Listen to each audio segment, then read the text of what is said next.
Hello, good morning. कैसे हैं आप सभी? तो मैं बहुत बढ़िया हूँ और बस जिम के लिए रेडी हो चुकी हूँ। और ये है मेरी ब्लैक कॉफ़ी। सो मैं बस इससे करके जाऊँगी। तो यार आज ना मेरी नानी का फ़ोन आया। तो आपको पता है जब भी मैं कोई वीडियो बनाती हूँ, मैं पक्का कोई ना कोई स्टोरी होती है या कुछ कोई रीज़न होता है, तब मैं आपसे बात शेयर करती हूँ अपनी, राइट। तो आज ना मेरी नानी का फ़ोन आया और वो अराउंड होंगी 95 97 के आसपास। तो अब उनको क्या है, वो कभी कभी चीज़ें भूल जाती हैं। वो क्या बोलती हैं उन्हें खुद ही याद नहीं रहता। वो भूल जाएंगी कि मैं किसकी बेटी हूँ या उनके कितने बच्चे थे या कौन सा बच्चा कौन से नंबर का था।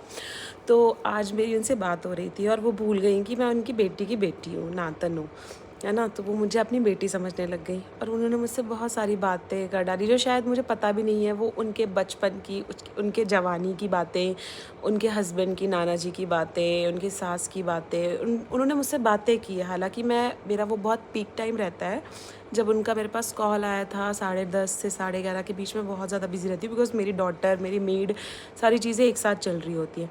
पर फिर भी मैंने उनका फ़ोन नहीं काटा। मैंने फ़ोन स्पीकर पे डाला और अपने काम करते हुए मैं उनकी सारी बातें सुन रही थी। सारी बातों का मैं उन्हें रिप्लाई कर रही थी। तो मुझे ऐसा लगा कि जब आप उस एज में आ जाते हो ना, तो आप अपने दिल की बात किसी के साथ कर ही नहीं पाते। समझ रहे हो?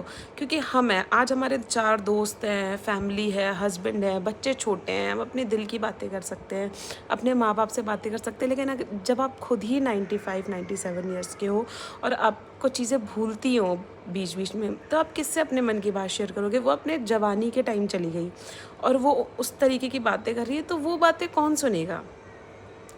तो मुझे ऐसा लगा कि नहीं, मुझे उनकी बातें सुननी चाहिए और मुझे उनको रिप्लाई करना चाहिए अच्छे से कि उनको अच्छा फ़ील हो। अब वो मुझे बताती हैं कि बेटा ऐसा है, वैसा है, मेरी तबीयत ठीक नहीं है, मेरे हाथ-पाँव नहीं चलते।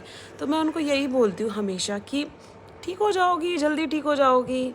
थोड़ी कुछ प्रॉब्लम है तुमको, तुम तो फ्री हो चुकी हो, तुम्हारे बच्चे बड़े हो गए हैं, बच्चों की शादी हो गई है, बच्चों के बच्चों की भी शादी हो गई है। अब तुम ठीक हो जाओगी जल्दी, तुम टेंशन मत लो, भगवान का नाम लो।